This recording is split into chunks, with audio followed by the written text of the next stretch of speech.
ఏంటన్నా ఈ తెలంగాణ జన సైనికులు ఏంటన్నా నాకు మెసేజ్ చేస్తున్నారు.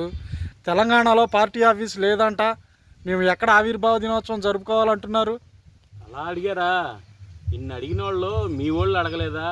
ఏందన్నా మన జగనన్ననే ట్రైన్లో దిగంగానే రాళ్ళిచ్చుని కొట్టారు. అలాగే మన జగనన్న స్థానిక ఎలక్షన్లో కనీసం పోటీ కూడా చేయలేదు.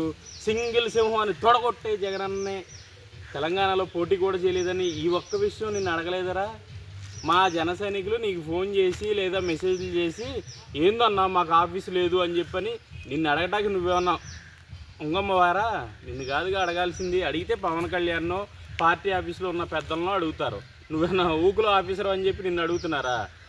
చాలే ఆపరా బాబు. ముందు ఆ తెలంగాణలో ఉన్నటువంటి ఆస్తుల్ని షర్మిల, అనిలు వాళ్ళందరూ వచ్చి మీ జగనన్న దగ్గరికి వచ్చి అడుగుతున్నారు ఓటాలో అని చెప్పి. వాటి గురించి తేల్చండిరా బాబు. ముందు అయ్యొదిలేసి మా జన సైనికులు జెండా ఎగరేస్తారో మా జన సైనికులు జెండా ఎక్కడ ఎగరేస్తారో తెలుసా?